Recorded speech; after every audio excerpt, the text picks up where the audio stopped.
Leksiyanın teması Yeniseylik Kırgızdardın etnikalık baylanışları jana madaniyatı.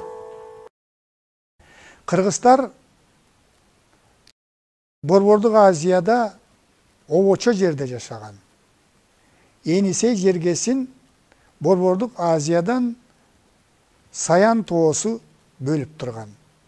Yeniseyге каттагандар ошол Саян тоосундагы Көкмен ашуус аркылуу өтүп катташып турган. Бирок кыргыздар этникалык жактан коңшу мамлекеттер менен, коңшу элдер менен, өзүнө жакын жашаган уруу бирикмелери менен этникалык, маданий жактан, экономикалык жактан тыгыз байланышта болгон. Кытай, Араб, Перс булактары Yeniseylik кыргыздарды европейт катарында сүрөттөшөт. Булардын чачтары кызгылт сары, көздөрү көк, бойлору бийик, ак жуумал адамдар деп сүрөттөшкөн. Бул кыргыздардын Yeniseyдеги динлиндер менен аралашканынын жыйынтыгы болгон. Анткени динлиндер европейттик типтеги адамдар болгон. Кыргыздарга караганда динлиндер 2 эсе, 3 эсе көптүк кылган саны жагынан. Бирок Yeniseyге барган кыргыздар аларды өзүнө баш ийдирип, аларды башкарып, алар менен этникалык жана маданий жактан абдан аралашкан. Ошондуктан кыргыздардын тышкы кебетеси европейттик түрдө болуп калган. Кыргыздардын этникалык байланыштары жөнүндө төмөндөгү таблицадан көрсөк болот. Биринчиден кыргыздар дин-диндер менен аралашкан. Экинчиден кыргыздар Кытай менен аралашкан. Анткени алдыңкы темада айтканбыз, кытайлыктар хундарга кол салып, анын кол башчысы Лилин колго түшкөн. Хундардын башчысы ага өзүнүн кызын берип, ушу Yeniseyдеги кыргыздарды башкарууну тапшырган. Лилин кыргыздарга келгенден кийин ал Кыргызстан аял алып, анын балдары кыргыздардан аял алышып, кыргыздар менен Кытай кол башчысынын ортосунда мына кан алмашуу жүргөн. Демек, кыргыздар Кытайлар менен байланышкан. Азыркы Тува Республикасынын жеринде ошол мезгилде чиктер жана аздар деген уруу бирикмелери жашаган. Алар кыргыздардын кыштымы болгон, кыргыздар менен байма-бай катышып турган, алака кыргыздарга баш ийген. Ошондуктан бул кыз алышып, кыз беришип, бул чиктер менен, аздар менен дагы карым катнаш күчтүү болуп, этникалык жактан жуурулушу болгон. Санжырада, Тувада жашаган аздар азыр кыргыз элинин ичиндеги азыктардын ата-бабалары болгон деген дагы божомол бар. Мындан тышкары кыргыздарга коңшу жашаган кесимдер деген уруу болгон. Улар менен кыргыздар аралашкан. Биз жогоруда айткандай, биздин заманга чейинки 3-кылымдан баштап кыргыздар Хун империясынын курамында болуп, хундар менен аралашкан. Ошондой эле өзүнө коңшу жашаган, ар дайым үстөмдүк үчүн умтулуп, кыргыздар менен тынчтык жана согуш мамилелерде болуп турган чыгыш түрктөрү менен дагы кыргыздар этникалык саясий, этникалык маданий байланышта болгон. Кыргыздар менен коңшу жашаган дуболар, милихтер, эчжилер деген уруу бирикмелери болгон. Кыргыздар ушул уруулар менен дагы тыгыз этно-маданий байланышта болгон. Түндүк тарапта, түндүк чыгыш тарапта Курикандар деген уруу бирикмеси болгон. Тарихи маалыматтар боюнча бул азыркы якуттардын ата-бабалары болуп эсептелген. Кыргыздар булар менен дагы этно-маданий байланышта болгон. Кыргыздардын түндүк жагында, Түндүк Муз океаны тарапта Бомалар деп аталган чоң уруу бирикмеси болгон. Кытай булактарында Боомалар 30 000 аскер жыйнаганга мүмкүнчүлүгү болгон. Ошол эле тарыхый булактарда боомалардын 300 000 жылкысы болгондугу жөнүндө маалымат бар. Жылкыларынын баары ала болгон. Ошондуктан боома деген сөз бул ала дегенди түшүндүрөт. Бул эл дагы күчтүү аскер топтоого жөндөмдүү болсо дагы кыргыздарга баш ийип, кыргыздарга кыштым катарында эсептелип, салык төлөп турган. Мындан тышкары кыргыздар түштүк тарапта жашаган түргөчтөр, карлуктар менен этно маданий байланышта болгон. Кыргыздын Каганын энеси түргөч болгон, анын аялы карлук болгондугу жөнүндө тарыхта так жазылган. Кыргыздар мындан тышкары өзлөрүнө коңшу жашаган туматтар менен этно маданий байланышта болгон. Андан кийин кыргыздар уйгурлар менен дагы этно маданий байланышта болгон. Тарыхчы профессор Анвар Макеевдин пикири боюнча, Енисейлик кыргыздар Кыргыздын азыркыга чейин сакталып келген уруулары негизинен Енисейде калыптанган. Кыргыз уруулары такай эле Енисейде турбастан Алтайга журт которуп, 9-кылымдан 15-кылымга чейин кыргыздардын этникалык жактан өнүгүшүндө өзүнчө Алтай доору деген доор бар деп эсептейт. Тарыхый маалыматтар боюнча кыргыздардын негизги урууларынын бири болгон Багыш уруулары, Чоң Багыш, Кара Багыш, Сары Багыш деген ошол Енисейде калыптана баштаган. Багыш уруусу ошол жактан калыптанып, анан кийинчерээк Алтайга келип, Алтайдан Тянь-Шанга көчкөн деп айтылат. Ошондой эле кыргыздардын ичиндеги чоң уруу болуп эсептелген Дөөлөстөр жөнүндө өткөндө айтканбыз. Дөөлөс уруусу ошол жерде калыптанып, үстөмдүк абалда болуп, Енисейлик кыргыздардын өнүгүшүнө чоң салым кошкон. Мундус уруусу ушулардын бардыгы тең ошол жакта калыптанып, анан бул жака журт котолуп келген деп айтылат.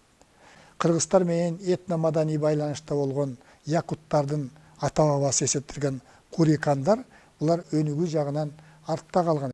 Булардын жашаган жерлери өтө саздак болгон, алачыктарда жашашкан. Булардын тилин кыргыздар түшүнгөн эмес. Эгерде кыргыздар кармап алса, кыргыздардын колунан тамак жебеген, качып кетүүгө ар дайым аракет кылып турган, аңчылык менен кесип кылган, аң терилеринен кийим кийген адамдар болгон. Кыргыздар ошол мезгилде өзүнүн санына жараша, жанагындай жогоруда да айтканбыз, өздөрү 30 000 аскер чыгарууга жөндөмдүү болгон.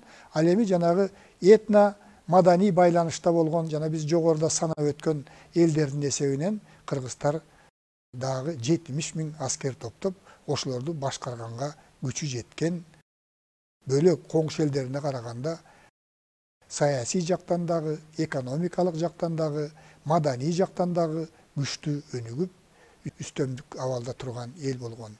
Ошондуктан өзүнө баш ийген элдердин жардамы менен 100 жыл бою Борбордук Азияда үстөмдүк кылып турган уйгур кагандыгын 840-жылы талкалап, анын ордунда улуу Кыргыз империясын түзгөн деңгээлге жеткен.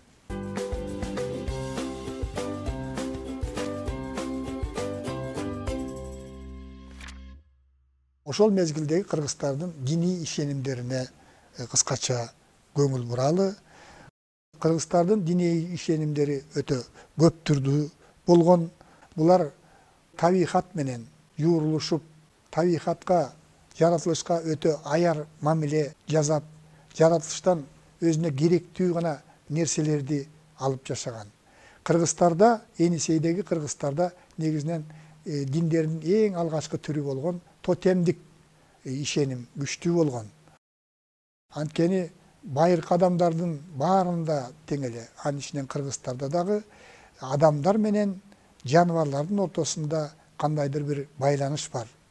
Адамдар ошол жаныбарлардан өзүп чыккан. Ошондуктан жаныбарларга аяр мамиле жасашыбыз керек. Жаныбарлардын өзлөрүнүн колдоочулары болот. Эгерде чектен ашып кетсе, алардын колдоочулары адамдарды жазалап коет. жол болса адамдардын өнүгүшүнө алар түрткү берет. Таблицадан көрүнгөндөй Кыргызстарда ошол мезгилде жаныбардын түрлөрүнүн ээси болот деген түшүнүк мына бүгүнкү күнгө чейин сакталган. Жылкынын пирин кыргыздар камбар ата деп койгон, койдун пирин чолпон ата деп аташкан, төөнүкүн ойсул ата дешкен, уйдун ээси Зенги баба, эчкиники чычаң ата дешкен, канаттуулардыкы Буудайык деп айтышкан, кийиктики биз жогоруда айткандай Кайберен деп атаган, курт кумурскалардыкы Кара Чаян деп койгон. Ошентип жаныбарлардын баарынын тең өзүнүн колдоочусу бар, жаныбарларга аяр мамиле жасаш керек деген чоң ишеним болгон. Андан кийинки диний ишенимдин бул тармагы илимий тил менен айтканда фетишизм. Жаратылыштын кубулуштарына сыйынуу, жандуу жана жансыз жаратылышка сыйынуу. Тирүү жандын атасы күн болот, энеси жер болот, каны суу болот, жаны аба болот деген чоң ишеним болгон. Кыргыздардын мекендеген Енисей жергеси биз жогоруда айткандай бак дарактарга, өзгөчө карагайларга өтө бай болгон. Бирок карагайларды баш аламан кыюуга, токойлорду өрттөөгө тыюу салынган. Бак дарактын ээси байтерек болот. Эгерде бак даракты көп кыйсаң, баш аламан куйсаң, өрттөсөң, жоготсоң, анда байтерек сени жазалайт деген ишеним болгон. Бакты ыксыз кыйба, токойду өрттөбө, сууну булгаба, жерди таза карма, чөптү жулба. Эгерде чөптү жулсаң, өзүң жулунуп, соолуп каласың деген. Ал тургай кыргыздар шамалгадай ишенишкен, шамалдын ээси жел кайып болот. Эгерде шамал болбосо, анда жашоо болбой калышы мүмкүн деген. Акырындык менен кыргыздар бир кудайга дагы ишенип өткөн. Теңир ата, бул асман, көк асман, эң негизги кудай катарында Теңирге ишенип, Теңирге курмандык чалып, ошого сыйынышкан. Теңирден кийинки жерде турган кудай бул Умай эне, Теңирдин жубайы жерде турат, үй бүлөнү колдойт, балдарды колдойт. Ошондуктан ошол үй бүлөнүн пири бул Умай эне деп, ошол Умай энеге сыйынышкан. Мындан тышкары кыргыздарда бүгүнкү күнгө чейин сакталып келди. Бул илимий тил менен айтканда анимизм ишеними, ата бабалардын арбактарына ишенүү. Бөлөк элдерден айырмаланып, кыргыздар байыркы доордон баштап эле ата бабалардын арбагына терең ишенген. Адам өлгөндөн кийин бул чоң жоготуу катарында өтө аздектеп өлүккө мамиле жасаган. Ошол араб жазуучуларынын, перс жазуучуларынын жазып калтырганы боюнча кыргыздар адам өлгөндө өкүрүп ыйлашат, беттерин тытышпайт, аны 3 катар кездеме менен ороп, табыпка жаткызып, тегерегине отун жыйнап, аны өрттөйт. Гүлүн атайы ийдишке же баштыкчага салып сактап бир жылча, андан кийин көр казып, ошол көргө коюшат деп жазылган. Кыргыздардын көрү дагы бөлөк элдердикинен айырмаланып турган. Кыргыздардын белгилүү адамдарды көргө коюусу өтө чоң жөрөлгөлөр менен коштолгон. Кыргыздар өзлөрүнүн жол башчыларынын, даңазалуу аскер башчыларынын, белгилүү адамдарды казанагы чоң мүрзөлөргө коюшкан. Мүрзөлөрдүн казанагы 20-30 метрге жеткендигин археологиялык изилдөөлөр көрсөтүп атат. Казанакты казып келип, андан кийин 5-6 метрлик карагайлардан атайы бөлмө жасашкан. Ошол бөлмөгө жанагы 1 жыл сакталган адамдын гүлүн алып келип коюп, анын жанына тигил дүйнөдө пайдалансын деп ар кандай курал жарактарды, ат жабдыктарын, анан биз жогоруда айткандай койдун жана уйдун эттерин коюшкан. Анан ошонун үстүнө топуракты үйүп, 7-8 метрлик бийиктиктеги чоң мүрзө пайда болгон. Анан ошонун мүрзөнүн тегерегине ар кайсы жактан өгүскө сүйрөтүп келип 1 метрлик, 2 метрлик, 2,5 метрлик таштарды тегерете орнотуп койгон. Муну кыргыздар чаатас болбосо жоокер ташы деп атаган. Кыргыздарды өлүк көмү, сөөк көмү салты өзгөчө 6-8 кылымдарда Енисейде күчтүү өнүккөн. Мындай мүрзөлөр көрүстөндөр азыркы мезгилде дагы чоң археологиялык табылга катарында изилденүүдө.